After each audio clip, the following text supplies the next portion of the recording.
नमस्कार। दिन भर की खबरों को लेकर मैं अलका सहारा हरियाणा के खास बुलेटिन में आप सभी का स्वागत करती हूं। तो चलिए खबरों को विस्तार से जानने से पहले नजर डाल लेते हैं हेडलाइंस पर। शहीद कैप्टन साहिल वत्स के घर शोक प्रकट करने पहुंचे हरियाणा पूर्व सैनिक संघ के अधिकारीगण। हरियाणा में मौसम विभाग ने फिर से जताई बारिश की आशंका। एलपीएस बोसाड़ के तत्वाधान में निशुल्क कोविड टीकाकरण शिविर जारी। हरियाणा के मूल निवासियों के लिए घातक होगी सरकार की नई डोमिसाइल नीति, कहा सर्वखा पंचायत ने। मेरी फसल मेरा ब्यौरा पोर्टल 19 जनवरी से फिर खुलेगा, बताया उपायुक्त कैप्टन मनोज कुमार ने। किसान अपनी फसलों का 31 जनवरी तक करवाएं पंजीकरण। रोहतक शहर जूझ रहा पार्किंग की समस्या से, कहा व्यापारी नेता गुलशन डंग ने। 13 जनवरी को कश्मीर के अवंतीपुर में राष्ट्र सेवा में अपने कर्तव्य का वहन करते हुए शहीद हुए कैप्टन साहिल वत्स के घर शहीद को श्रद्धांजलि देने और शोक प्रकट करने वालों का तांता लगा हुआ है। 18 जनवरी मंगलवार को हरियाणा पूर्व सैनिक संघ के अधिकारीगण शहीद कैप्टन साहिल के प्रति सम्मान प्रकट करने और उन्हें श्रद्धांजलि देने उनके आवास पर पहुंचे। शहीद को श्रद्धांजलि अर्पित करने वालों में captain Sukhbir Singh Ahlawat, captain Balwan Singh Ahlawat, captain Jagbir Malik, सूबेदार मेजर सुरेंद्र सिंह, सूबेदार जयपाल सिंह और सूबेदार ओम प्रकाश नरवाल मुख्य रूप से शामिल रहे। हरियाणा पूर्व सैनिक संघ के सभी ऑफिशियल शहीद साहिल वत्स के घर पर उनके परिवार को सांत्वना देने पहुंचे और वहां पहुंचकर उनके परिवार को उनके दादाजी पिताजी से मिले और उनको हरियाणा पूर्व सैनिक संघ के समस्त परिवार की तरफ से हार्दिक संवेदनाएं प्रकट करते हुए उनके पवित्र आत्मा की शांति के लिए और उनके परिवार को शक्ति प्रदान करने की ईश्वर से प्रार्थना की। हरियाणा में मौसम विभाग ने फिर से बारिश की संभावना जताई है। प्रदेश में कड़ाके की ठंड के बीच मौसम विभाग ने पश्चिमी विक्षोभ के प्रभाव के चलते बदलाव की संभावना जताई है।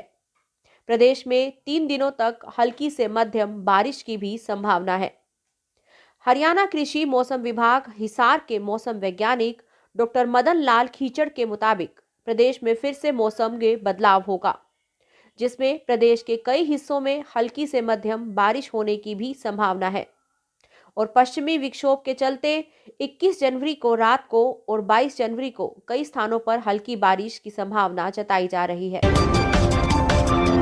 एलपीएस बोसाड़ के तत्वाधान में 2 दिवसीय मंगलवार और शनिवार को निशुल्क मेगा विशाल कोविड टीकाकरण शिविर हरिओम सेवा दल व निर्मल आनंद चैरिटेबल ट्रस्ट के सहयोग से लगाया गया।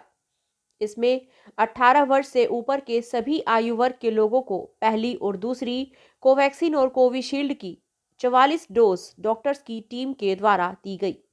मीडिया प्रभारी ने बताया, इस निशुल्क वैक्सीन टीकाकरण के मुख्य अतिथि लॉयंस क्लब रोहतक के सिटी प्रधान अमित कपूर, समाज सेवी श्रेय जैन, समाज सेवक राजीव जैन व युवा समाज सेवी पुनीत खट्टर ने इस वैक्सीन शिविर का शुभारंभ किया।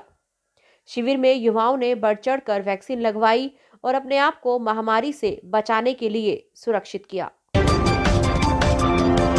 सर्वखा पंचायत ने एक बयान जारी कर सरकार की नई स्थायी निवास प्रमाण पत्र नीति अर्थात डोमिसाइल नीति पर गहरी चिंता प्रकट की है।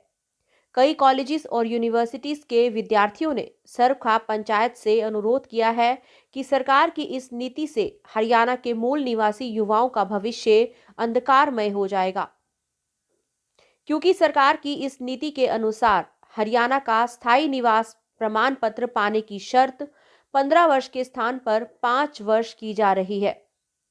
इस लाभ उठाकर अल्प अवधि से हरियाणा में निवास कर रहे बाहरी प्रदेश के लोग हरियाणा के स्थायी निवासी बन जाएंगे और वे शिक्षा और नौकरी दोनों क्षेत्रों में हरियाणा के मूल निवासियों के बराबर के अधिकार मांगने लगेंगे। ऐसे में ग्रामीण क्षेत्र के युवा शहरों में बसे इन बाहरी युवाओं का शिक्षा और नौकरियों की प्रतियोगिताओं में मुकाबला नहीं कर पाएंगे और वे शिक्षा और नौकरी दोनों ही क्षेत्र में पिछड़ जाएंगे। उपायुक्त कैप्टन मनोज कुमार ने बताया कि मेरी फसल मेरा ब्यौरा पोर्टल 19 जनवरी को दोबारा खुलेगा और किसान अपनी रबी की फसलों का पंजीकरण 31 जनवरी तक करवा सकते हैं। अपनी फसल की एमएसपी पर बिक्री के लिए व अन्य योजनाओं का लाभ उठाने के लिए पंजीकरण करवाना जरूरी है।